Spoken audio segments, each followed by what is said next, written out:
detelja boste potipali. Aha. Ne, tu, ja. Jaz sem se počutila. Ja, se čuti, da je umetna, ampak na odru zgleda kot prava. Slovensko narodno gledališče Maribor kot nacionalna ustanova že vrsto let sodeluje s skupinami, ki težje spremljajo predstave. Tokrat so izvedli posebno senzorično akcijo. Ker smo tistim, ki pač žal zaradi tega, ker slabše vidijo ali pa sploh ne vidijo in predstav ne morejo spremljati v vsem svojem bogastvu, omogočili, da se prepričajo in da sami izkusijo, kako izgleda oder, kako izgledajo rekviziti, kako izgleda scenografija.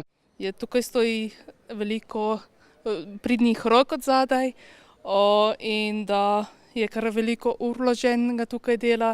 No, jaz sem pač spremljevalka, moj fant je slaboviden, tako da bom prenašala to sliko njemu, da bo tudi njemu lažje. Jaz sem včasih hodila smela bom v gledališče, dokler sem še videla, zdaj pač žal ni več možno. Ne?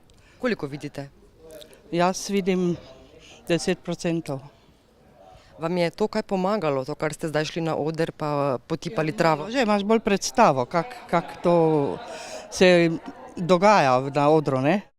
In smo zelo hvaležni, zelo smo se veselili tega dogodka in upam, da bodo nam še kdaj omogočili ogled vaje, zakulisja, da pač malo potešimo svojo radovednost, ker sicer, kadar je predstava, velikokrat tudi na oder ne vidimo, sploh če sedimo kje ob strani ali v ozadju. Prvič in kaj ste otipali vi? otipali smo to travo, ki je umetna, ne? Sigurno, da bo to pomagalo, zato ker si kaj takega sploh ne moreš predstavljati. Ne? Opera Mesečnica ali v izvirniku Sonambula se na mariborski oder vrača po 4 desetletjih.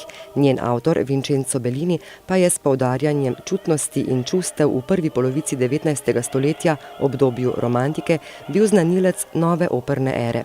Tokrat je režiser Hugo Deana. Glavni vlogi oblikujeta sopranistka Petja Ivanova in tenorist Martin Sušnik. Sodelujejo še drugi solisti ter balet, zbor in orkester opere in baleta SNG Maribor. Ljubezenska zgodba se vrti okoli fenomena mesečnosti, ki je prav tedaj zelo razumeval ljudsko domišljijo. Ali nas bo po tej operi kaj nosila luna?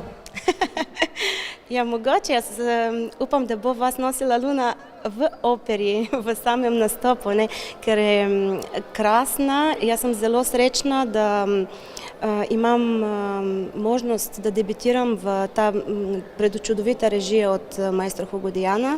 To je opera tipičnega belkanta, lepega petja, z lepimi melodijami, lepimi arijami, dueti. Po petkovi premieri bo Mesečnica, tretja opera v tej sezoni, na sporedu še 10., 12., 14. in 15. aprila.